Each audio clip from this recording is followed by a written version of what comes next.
AI가 코드를 몇 초 만에 만들어줍니다. 개발 속도는 분명 빨라졌죠. 그런데 배포 뒤 다시 고쳐야 하는 배포가 오히려 늘어났습니다. 아낀 시간이 뒤처리로 다시 새어나가고 있다는 뜻입니다.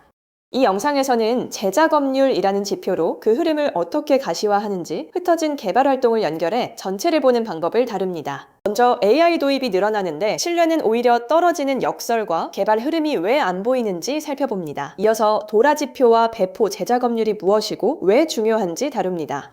마지막으로 흩어진 활동을 한자리에 모아 전체 흐름을 보는 구체적 방법을 확인합니다. 2025년 스택 오버플로 개발자 설문에서 84%가 AI 도구를 쓰거나 쓸 계획이라고 답했습니다. 그런데 결과의 정확성을 신뢰하지 않는다는 응답은 46%로 전년 31%보다 크게 늘었죠.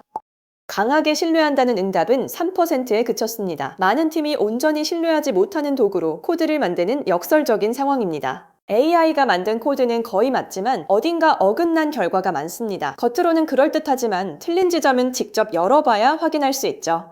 그래서 무슨 코드를 어떻게 만들었고 무엇에 닿는지 파악해야 하는데 문제는 그 이해가 쉽지 않다는 겁니다. 빨라진 건 코드 생성이지 코드 이해는 아니었기 때문입니다. 하나의 변경은 한 저장소에 머물지 않고 파이프라인과 다른 저장소로 이어집니다. 그 흔적은 커밋, 머지 리퀘스트, 파이프라인 실행 기록으로 여러 곳에 흩어지죠. 정작 필요한 건 무엇이 어디로 흐르는지 전체를 보는 일인데 그러려면 흩어진 것을 먼저 모아야 합니다. AI로 코드 생성 속도가 급격히 빨라지면서 변경의 양이 사람이 따라갈 수 있는 속도를 넘어섰습니다. 변경을 하나씩 좇는 것만으로는 전체에서 무슨 일이 벌어지는지 따라잡기 어렵죠.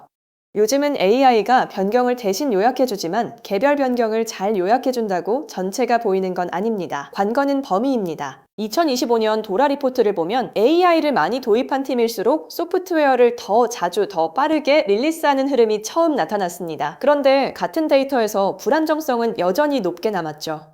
AI 도입이 많은 팀일수록 변경이 배포 뒤 실패로 이어지는 비율도 고치려 다시 배포하는 비율도 높게 나타났습니다. 배포 속도는 빨라졌지만 안정성은 나아지지 않은 겁니다. 눈여겨볼 건 이 실패들이 발생하는 자리입니다. 변경 실패와 재작업은 코드를 작성하는 자리가 아니라 그 코드가 합쳐지고 검증돼 배포로 나가는 리뷰, 통합, 배포의 하류에서 터집니다.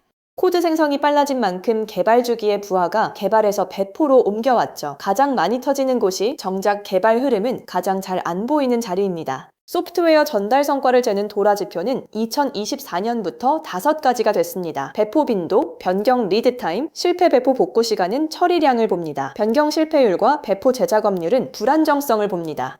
이 5지표를 함께 분석해야 배포가 빨라지는 동안 안정성 쪽에서 무슨 일이 있었는지 윤곽이 잡힙니다. 이 글이 주목하는 지표는 배포 재작업률입니다. 운영에서 터진 문제를 고치려 계획 없이 다시 나가는 배포가 전체 배포에서 얼마나 되는지를 측정하는 지표죠.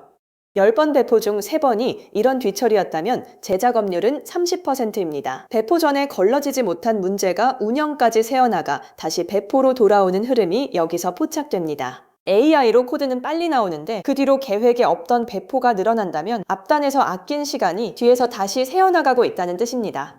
배포 재작업률은 배포 역량 가운데 얼마가 뒤처리에 쓰였는지를 숫자로 드러냅니다. 이 값은 개별 변경 하나로는 잡히지 않고 배포 전체를 모아야 보인다는 점에서 전체 변경의 흐름을 보는 일과 정확히 맞닿아 있습니다. 다행인 건 이 지표들이 멀리 있지 않다는 겁니다. 배포 빈도와 변경 리드 타임은 커밋, 머지 리퀘스트, 파이프라인 실행 기록에 이미 들어 있습니다. 나머지 셋은 여기에 인시던트 기록을 이어붙여야 나오죠.